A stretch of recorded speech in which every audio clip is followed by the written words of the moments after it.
So when I do the work, it's coming from a whole nother level of passion and commitment. I truly feel like the work that I've done within the communities of Houston, learning the skills to articulate yourself when you have certain issues, knowing how to address trauma that you never dealt with before, having certain particular conversations with people that are difficult to have conversations with, but finding a medium to be able to do that. These are what the restorative practices that have helped me do.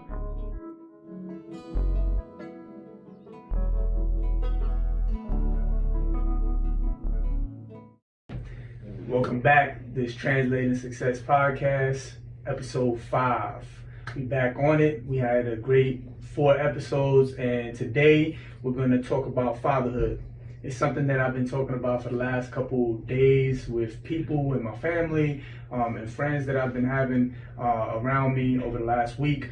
Me and Dre are fathers, and I know a bunch of our viewers are fathers, and some of you are not fathers or fathers to be.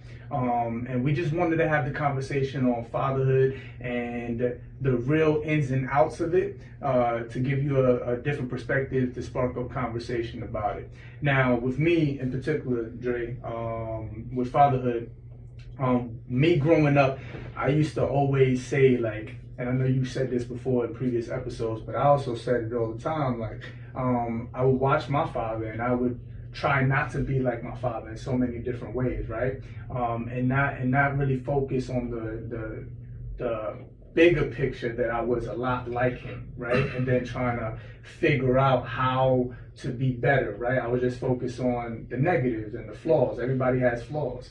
And as a parent, it's very difficult. And I think people don't really understand until they become a parent themselves, right? Everything just changes. For me, I tried really hard before I was a father to not do things or not want to do things like my father did growing up. And when I first became a father, that was my main focus. Like, I didn't want to lose my temper. I want to be as calm as possible and be cool or whatnot. And I noticed very quickly that it's very hard to maintain it just naturally. I know fatherhood is a beautiful thing. Being a parent is a beautiful thing, but it takes a lot of patience and it's a lot of consistency to keep your temper and your emotions and intact, especially with having a job and then also being a husband and a partner and a friend and a relative and having so much going on in your day, where when you get home, like, you're working with other people, you're catering to other situations in your life, right? And then you get home and you're with your child, right? And then you're like kind of like done, and you're like just want to relax, and it's still work, right? They don't talk about that part, right? It's still work, like being there, doing your part, putting up a good attitude, a smile on your face, trying to teach your kid things that naturally just happen within the household so that they get these tools as well. So it doesn't stop, you know what I mean? And it's draining, and I don't know how you feel about it, but for me, it's just a lot of work that goes into it, and I think people don't really think about that. I think for me, when I got in a relationship that I started thinking about children, it was more about, I just wanted to achieve the goal of being a father. Like, I literally just wanted to be a father. But I ain't think about what comes along with being a father. And I think this is why we need to have these conversations more often. And this is why I'm putting it out there. Although, like I said, a lot of my followers and our followers and viewers are not fathers or are not fathers yet. And I want you guys, I know you guys see all the good things. I want you to hear and the real things as well. So this is why I'm bringing it up. It's a lot to process, you know what I mean? But I think I've learned consistency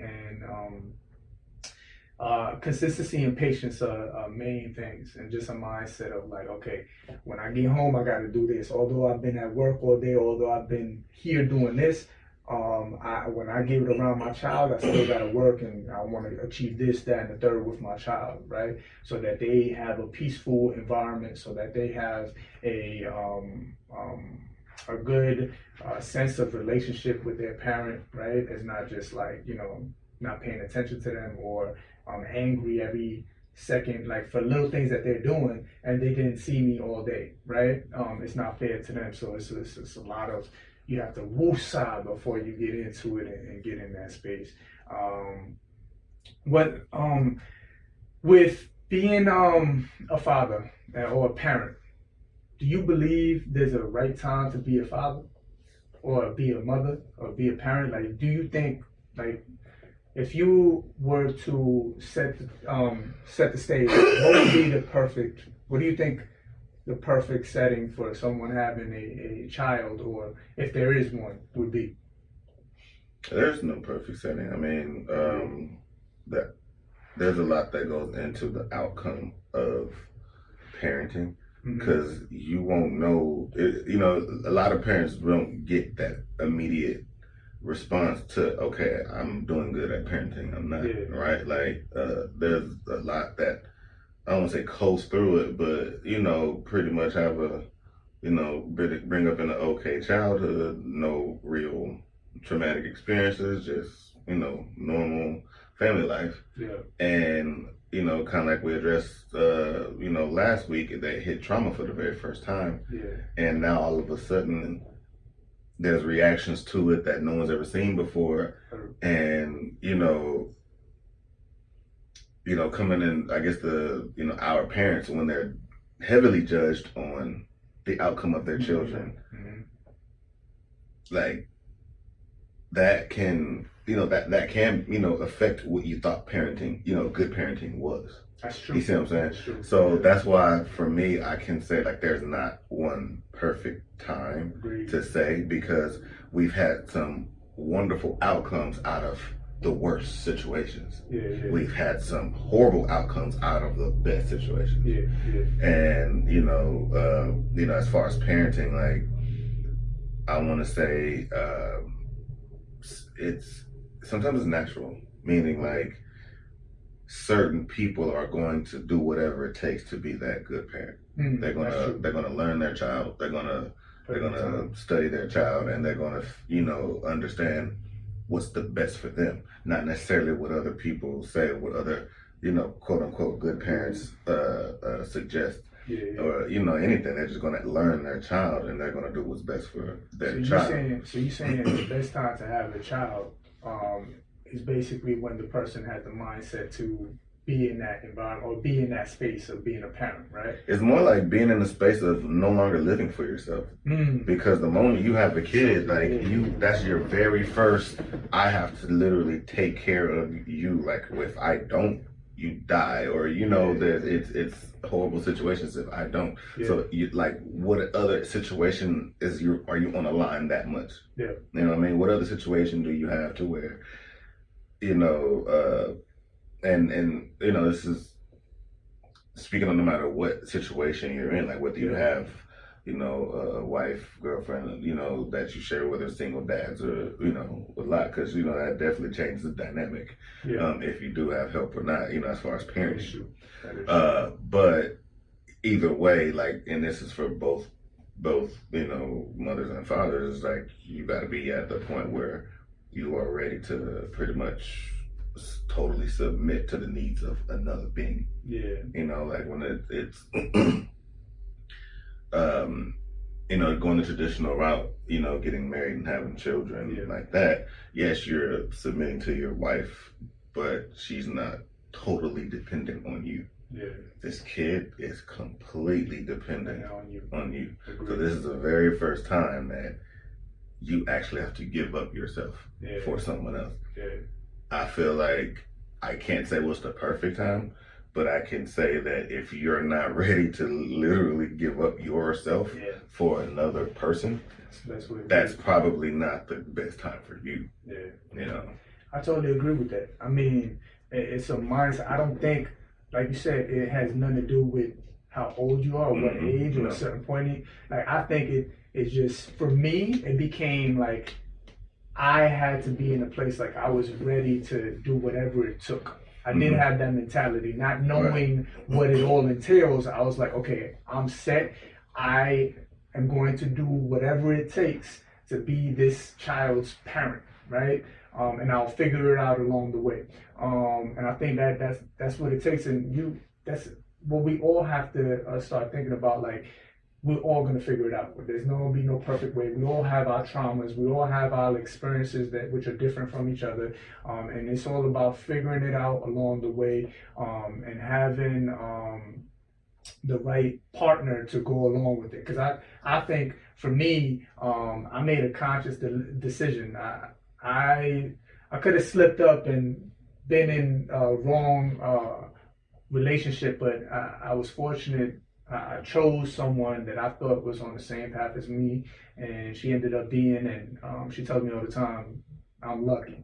Because she tells me all the time I'm lucky because she could have, I am, because I'm easily, like, I could have easily been taken advantage of, right? She says that, and I'm aware of that. I'm just all in, right? And sometimes I'll make it work even if it doesn't work. And I've had my relationships like that. I have to learn, I have to be self-aware of that, right? So when I got with her, I made the decision very quickly off of my experiences. Like, okay, I need to choose one that doesn't put up with any doesn't put up with mess, right? Like, she will leave if anything happens. Like, I wanted someone to stand their ground and like keep me on my toes for me. And that that has led me to like want to grow with my wife and be a partner with her on this journey of being a father, right? There's a lot of things that I learned with her, and you know what I mean, like how to address my child and how to like at the beginning, to be honest, it was like scary as hell. Like, I remember we were in the hospital, and I don't know, I didn't hear this growing up, but I went through it, and I hear it a lot from people that first have their child. I've seen the story more often now as I'm a grown up now, where the hospital experience is very traumatic in itself. Like the whole, like, I remember my wife, pregnancy was perfect. Like, everything went well. Like, I did my part. Anything she needed, she would get. Pregnancy was perfect. But once the baby came out, everything changed. Or even the trip to the hospital was like calm. Like, we were laying down in bed, and she was like, "Hey, my water broke." I'm like, it's real calm. I'm like, I'm panicking. She's like, "I'm good. Let's just walk to the." I'll take a shower, we'll walk to the car, and she took a shower, walked to the car. I thought it was like the water break, you gotta like panic or whatever. It was nothing like that. It was like, you know, we walked to the car, and we drove calmly. It was like 2:00 at night, so there were no cars. We drove, and this time we live in Brooklyn. So it was like clean drive to the hospital. We met our doctor, but once we get into the hospital, everything changes. Like, what my wife was going through, the pain is real that women go through when they're delivering, and then like the stress, the no sleep, the panicking. You're worried if your partner is going to survive the pregnancy, the delivery, right? Things could go all wrong. So like, you're panicking, making sure everything goes well. And my wife ended up having to get a C-section, right? And that was traumatic within itself. Like, I remember the whole thing very vividly. And I was just like, I just wanted my wife to be okay. I wanted my child to come out okay. And then from then, I remember I had no sleep, and I was worried about everything. My family was bugging out. My wife's family wasn't able to be there. They were all in Trinidad, and they weren't able to get their stuff together to come and be there for the pregnancy. But my family was around, right? But I didn't want her to, you know, I wanted her to get a time, and her culture, like, when you have a baby, you're left alone. My culture and the Latino culture, like, it's just like they're there with the camera, like watching you give birth, and they're like, oh my God, they're catching the baby and whatnot. And I'm like, no, we're not. My wife's not comfortable. Like, I want my wife to be comfortable, right? So with that, like, I remember I was panicking. I was telling my parents to chill out. They were giving me stuff, but I kept it away from my wife. And then I remember holding my child, Thais, for the first time, and I'm like panicking. Like, I'm like, how do I hold it? how do I hold her? Even like saying things like that's so wrong. Like, how do I hold her? Like, well, I don't want to drop her. I don't want to shake her. And she was crying the whole like first night. And I was like, oh my God. I started crying myself. I'm like, oh, I don't know what I'm doing. I'm a horrible father, blah, blah. This ain't gonna work. Like, I'm panicking. This ain't gonna work.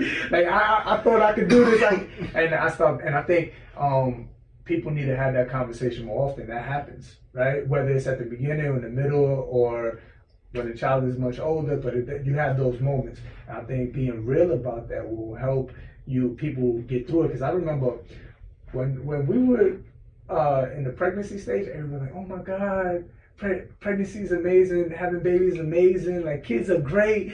And then when you get married, when you have a child and become a parent, you start seeing like, oh my God, this is hard. Like it takes a lot for you to just put up the show of you're good. Like it takes a lot for you to be like smiling everywhere you go and be like, oh yeah, I love my kids. Everything is great. Like I got like a bunch of them, and they're like, and I be feeling good. My wife stayed home for 2 years with my daughter. And I feel for her. I remember my wife broke this down. She was like, because I used to go to work and I used to be like stressed out about like making sure I get everything done, make sure everything is calm or whatever, make sure I make enough money, right? Because my wife is at home. She was working when she graduated college, and she's always had a job. So like her being without a job was like a big thing. So like I felt the pressure of like having to handle everything, and then come home and then still like be with my kid and my wife, and then like try to build a relationship with my daughter. That was just like tough, but my wife brought it. I was stressed out one time, and my wife broke it down in the best way, and it made sense. She's like, listen, when you go to, I know it's hard, but when you go to work, you got moments in the day that you get a break. You know, lunch, and you get to just like zone out, right? You get to get out the building, you get to get away or whatever. And you know what I mean? You got moments in the day that you get to chill, right? When you stay at home parent, you having lunch with your child, right? Even when your child, like there's no breaks. Like everything you're doing is with, I remember she broke it down, she was like even when she napping, I'm at the beginning stage, at the infant stage, because there's a lot of infants die in their sleep. My wife does a lot of research and she was into the research, but even when my daughter was napping, my wife couldn't sleep because she was worried if she had thrown up and she was laying on her back and she choked on the throat or whatever. So it's always like a panic, like you're doing laundry with her in your hand or you're cooking and making sure she's okay or whatnot. There's no break, right? And that was, once my wife broke it down, I was like, damn. You know what I mean? That sucks. Like, I can't imagine. And then, you know, it always helps for my wife to just leave me at home with the kid, right? And once my wife left me at home with my daughter, I was like, oh my God, this is hard. Like, a whole day, like, I was like, the whole time, I was like, oh my God, what is going on, right?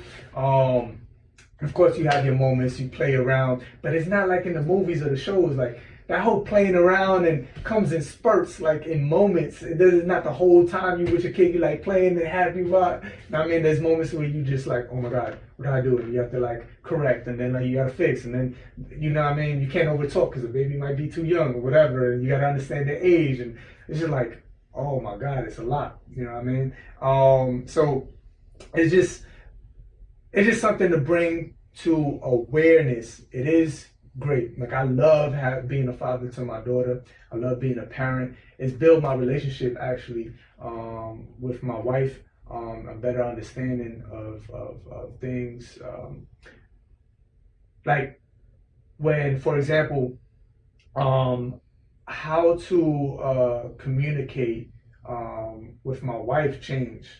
Like I used to be able to say whatever in front of my wife, right? And then just having a child around, like correcting the way you behave. You know what I mean? I can't just be all over my wife. I have to be like conscious that my daughter is watching how I'm treating or what's normal or whatever. And I was paying attention to that a lot. And it's something to think about that people don't process very quickly. You just think that you can still, you know, talk a certain way or act a certain way. That all that has to change. But it actually helped me be able to communicate with my wife better.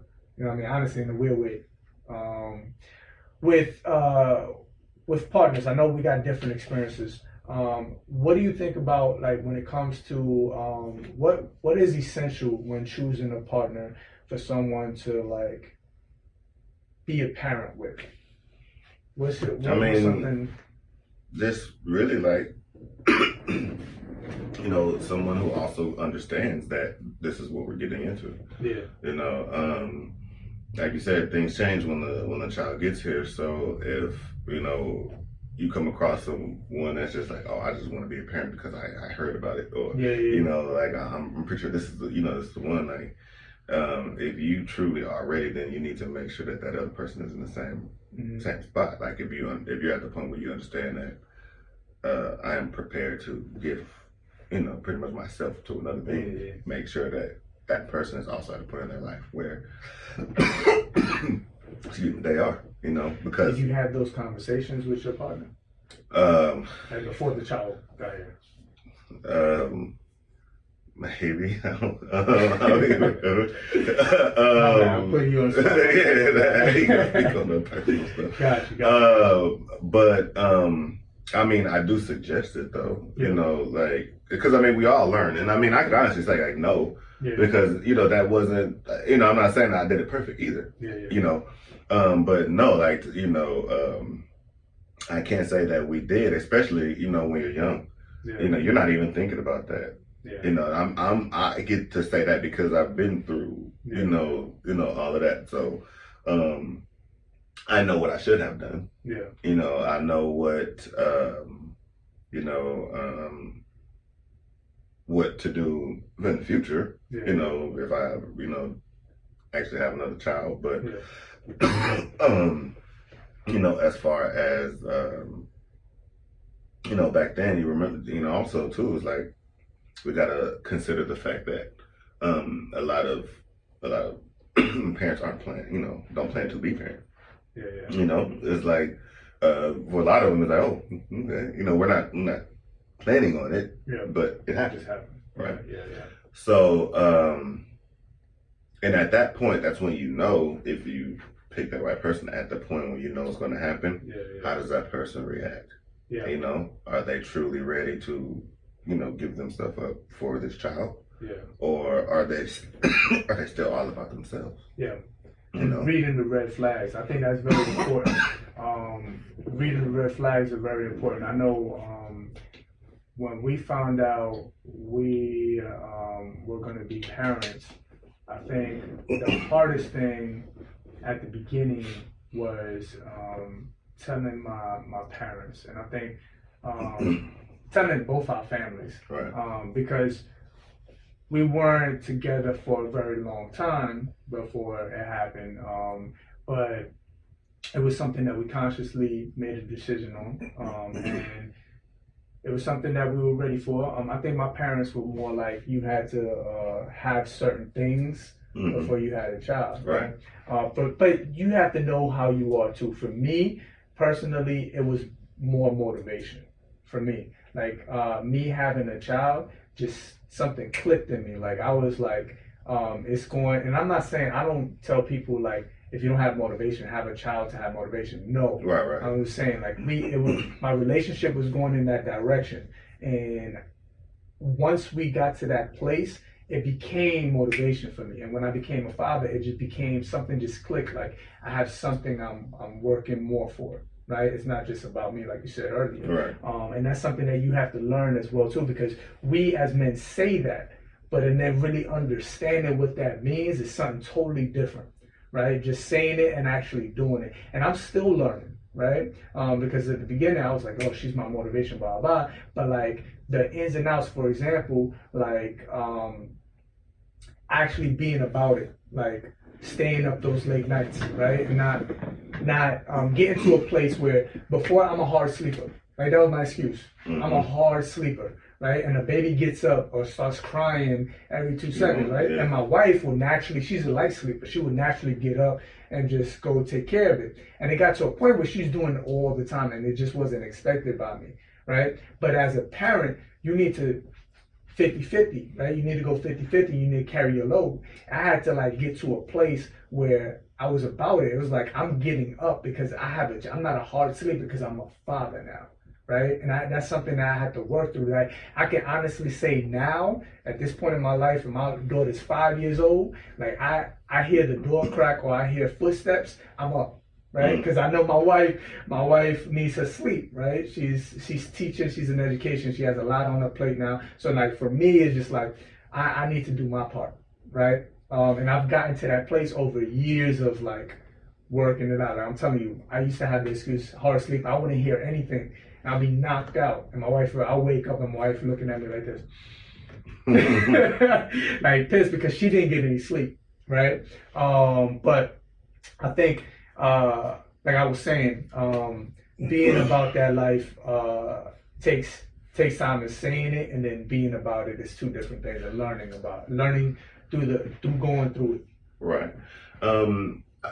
I do definitely think. Well, I agree with you because that motivation also is sometimes what drives you to come up with ways to, be a good parent, right? Yeah. So, for instance, when I had my first child, I was in college. Yeah. And that's like the beginning part. So, this was where most of the work is done. That's when you're up all night, right? Studying and test different things. You're taking about like 4 classes a semester. Like that's when it, when it was a heavy load. Yeah. And so what with her is like, my daughter, in the middle of the night when she up and I'm just up studying. Yeah. Her in my hand bottle in front of the computer, just studying, But, I guess when you're not ready, I can see that pressure being a lot on someone. Like, I got to study this, baby, this and that, instead of saying, instead of just, all right, look, I'm up already, looking at it that way. Right. Where did that come from? Like, where did that motivation? Oh, it can't come from like. Well, for me, it didn't come from no specific thing. I mean, I can't make it up. I can't make it up. It wasn't no specific thing. It was just the fact that I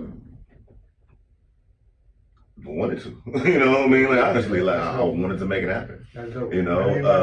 Right. I know it, and that's why it's like no way, like I said, no perfect time because you don't know until you're in that situation. Again, like you said, you can be all excited, like all about that. Then when it happens, it's like, all right, I wasn't ready for this because I thought that it was going to be all, goo-goos and gagas, and we take nice pictures and get on social media and live a great family. Nah, it's the other side. The stuff that don't make social media, the stuff that don't get on camera. Word. You see what I'm saying? But when you are truly ready to give yourself up, you typically respond to whatever situation accordingly. That's dope, man. You make mistakes, you make mistakes all the time. Like our parents weren't perfect. We actually had to learn, and again, everyone's different. Yeah. You got to understand. You got to accept the differences. Yeah. You know what I mean? So you can understand it. Yeah. I think gender roles in society also play a part in that. Like what is expected from a woman when you are a parent, and what is expected from a man when they are a parent, right? And it's just a lot of confusion. Like for real, like to be honest, like my wife had to break this down. It's like, yo, you don't know how to fix cars, you don't build houses, like you're not like the typical gender role for a male, right? Like as in like do these typical things. So like you can't expect the wife to be like the old school type of way of clean the house, this and that, because everything's evolving, everything's changed now, right? So like with that premise, like just finding places where you fit in. Like for me, I honestly like washing dishes. I just like I like keeping things clean. I don't mind washing dishes. I think you have to figure out what works for you and where you fit in. My wife don't like washing dishes. So like she cook a bomb meal, I'm cleaning the whole kitchen. It's like cool, we working that out, right? And I think when it comes to parenting, it's just finding out where you fit in. Like what is your thing, and where like if you like sports or if she likes sports is her thing and sports aren't your thing, then she can be the one that goes and does the sport thing, right? And you can be the one that does the book thing, right? It doesn't necessarily, you have to go to your strengths and what works for you.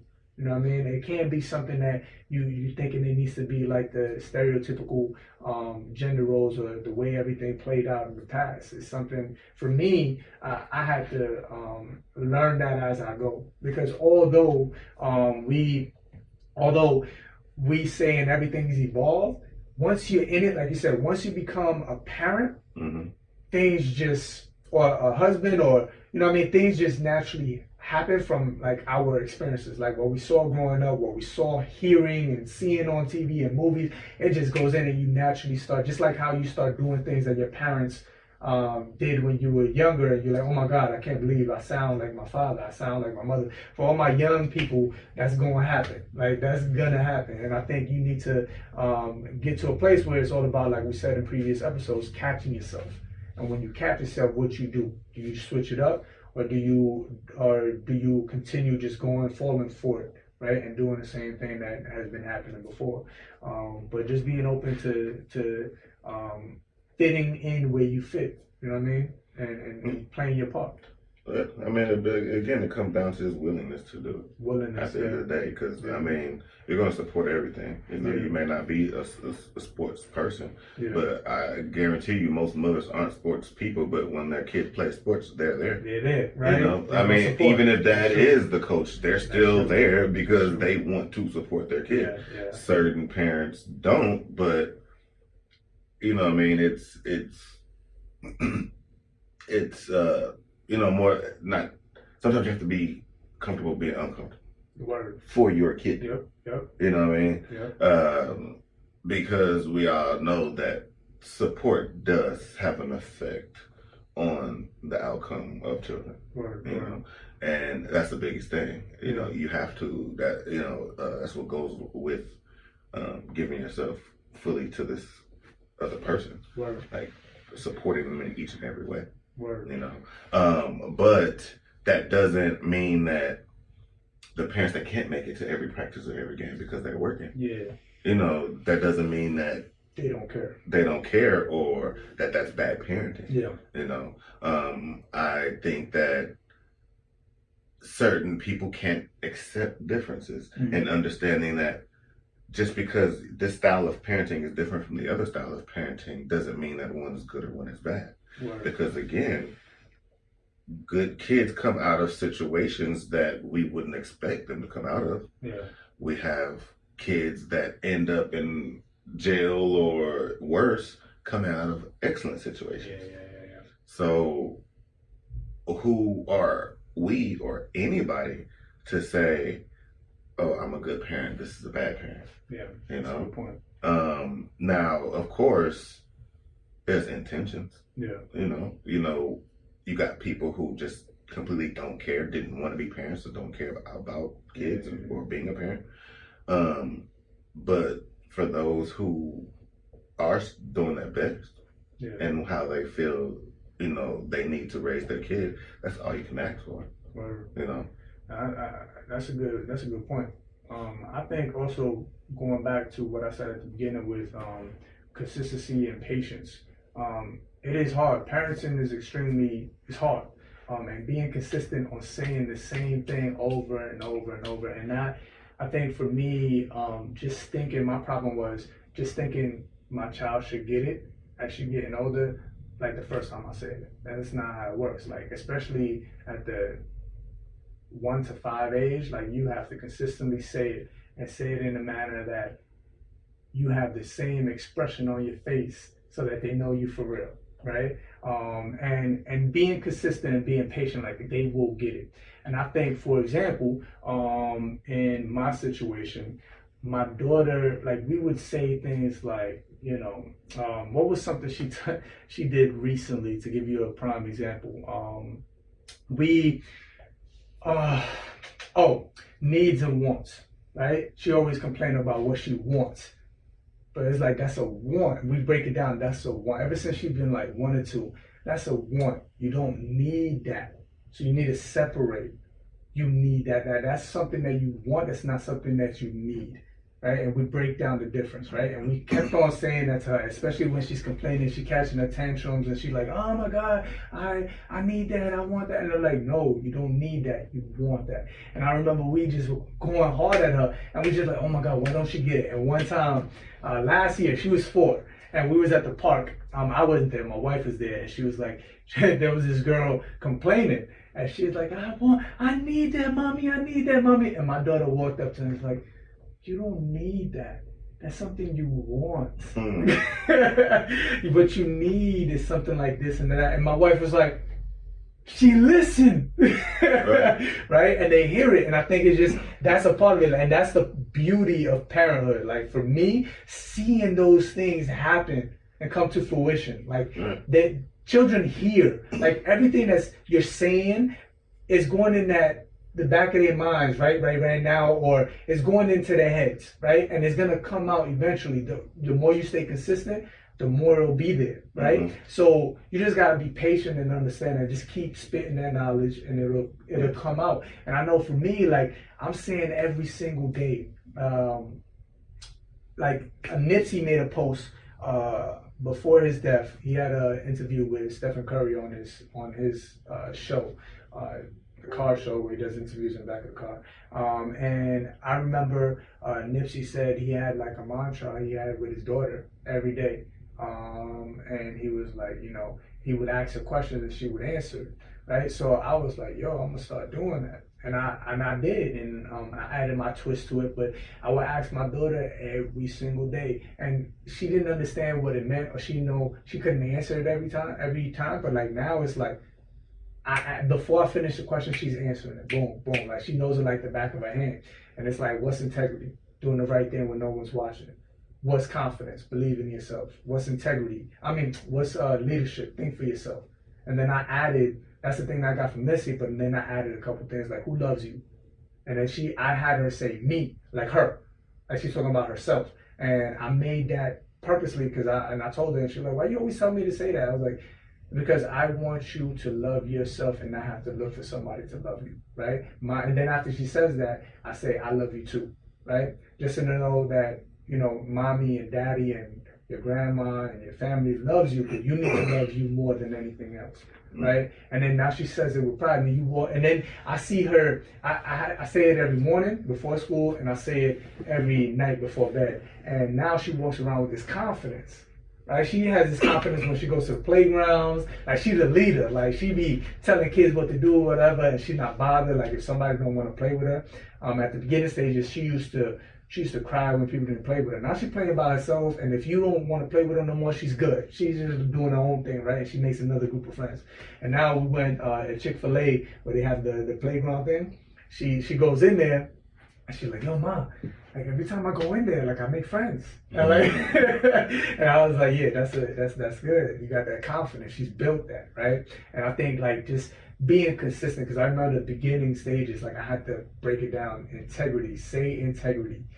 Integrity is do the right thing when no one's watching. Like break it down every single time to her the same way, to the point she's 5 now, and it's like she knows it like the back of her hand. You'd be like, Taze, what's doing the right thing when no one's watching? Like I could just start the question, she knows, right? And I think kids are like sponges, especially at the beginning. So just give them that. If the earlier you do it, right, the easier it will be for them to remember, right? And just being consistent, because it's gonna be hard. There's gonna be moments like, oh my gosh, he still don't know this. Oh my God, he don't know this. He hasn't done it. I'm telling him every day, but that's where the patience comes in. Like you tell them every day for a reason, so that it gets stuck with them.